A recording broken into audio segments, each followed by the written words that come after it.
Hey everybody, this is Francesco Abbruzzino with the Uncensored Report. And this report revolves around what we're seeing here. This is a Russian ship. Battleships are going through the English Channel. This is from earlier today. It was shot from Sky News. And what we're hearing, what we're seeing, and what this action is should be concerning to everybody. And what I mean is, if it's true, if it's accurate what we're hearing out there, this could be a disturbing trend that we're seeing. And every American should be out there asking our leaders why they're pushing for war over in the Middle East. And I say that because people haven't been told but a fraction of what the truth is about the situation there. And the Obama administration is quickly escalating things. Hillary wants to escalate things, and war could be certain. And I say that because I've looked, just like with the Ukraine, there's a lot of misinformation. We're lucky if major media even talks about this, let alone puts all the information, accurate information out there. You got Putin and his Russian cohorts. They were invited into Syria. Remember, we were not invited into Syria. They're a little bit tired, like many people internationally. I follow a lot of international news. They're tired of the hypocrisy and the arrogance that our leadership here in the United States has, especially towards the regime change over there in Syria. And it's whether you, not to lionize Russia, whether you agree or don't agree with them, there's a time and there's a place to stand up to this type of aggressive bullyingness. And Putin says, this is it. This is where I'm taking my stand.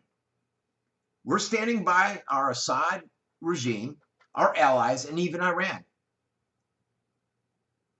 But people, the war hawks, the industrial war complex, they all want to get out there and push their agenda. And it's really concerning, folks. See, most Americans, they're out there watching football tomorrow, college football, NFL this weekend, instead of paying attention to this. Paying attention to the fact that you got this Russian carrier unit, Kuznetsov. It's sailing past Norway into Syria, through the English Channel. It's going to arrive there in a couple of weeks over in the Syria area. It's got about, they've deployed an escort of about 7 ships. And they are dubbing it the most powerful Russian naval task force to sail Northern Europe in the last couple of years. But very little news coverage exists around this. Very little news coverage came out the other day when Russia said we're putting up a no-fly zone around Syria. Very little coverage when Syria said today we're going to bomb any Turkish airplanes in our space. Why? Got these vessels there, and they're on station in just any day now. The U.S. and the NATO are going to make, if they're going to make any kind of move against Syria, which a lot of people are expecting, especially Russia and Iran, they're going to have to do it before those ships get there. And they have to do it then if they have any hope of ultimately overthrowing Bashar Assad out of Syria, which is the ultimate task of the United States. It's not the terrorists, folks, the extremists. And what we need to remember here is that our presence, the United States, and NATO's inside Syria is illegal. There's nothing legal about it. There was no declaration of war in Congress. I don't recall seeing it. There's no authorization use of military force from Congress. There's no United Nations Security Council resolution. Have you guys seen that? There's no, we don't even have permission from Syria to be in their country. Russia does. Neither does NATO. They don't have any permission. And so what we're doing over there is illegal. And we're being bullies. But you wouldn't know that by the way the propagandist, major media, is pushing this story out there. And our leaders are bound and determined to get rid of Assad. And this is all, I've said it in a few reports. This is all about a natural gas pipeline from Qatar that they wanted to supply natural gas to Europe. We, the United States and NATO, our leadership, wanted this pipeline because they would take the reliance of natural gas away from Russia. I think in Italy when I was there, it was like 80% reliance on Russian natural gas.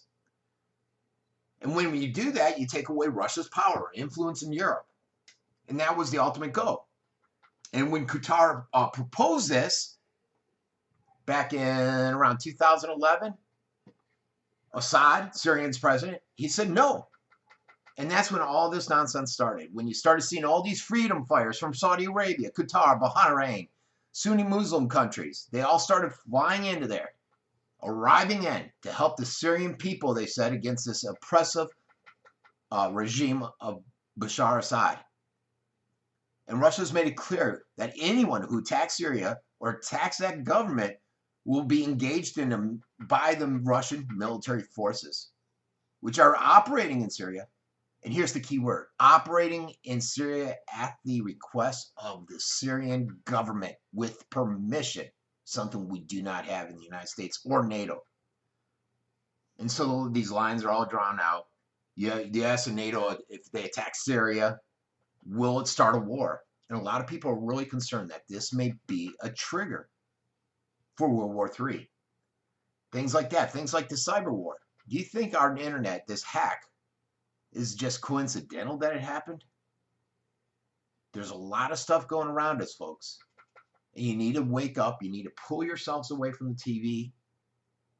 You need to get out there and look at other sources besides the United States' big 6 major media channels out there. Okay? This has been Frankie with the Uncensored Report.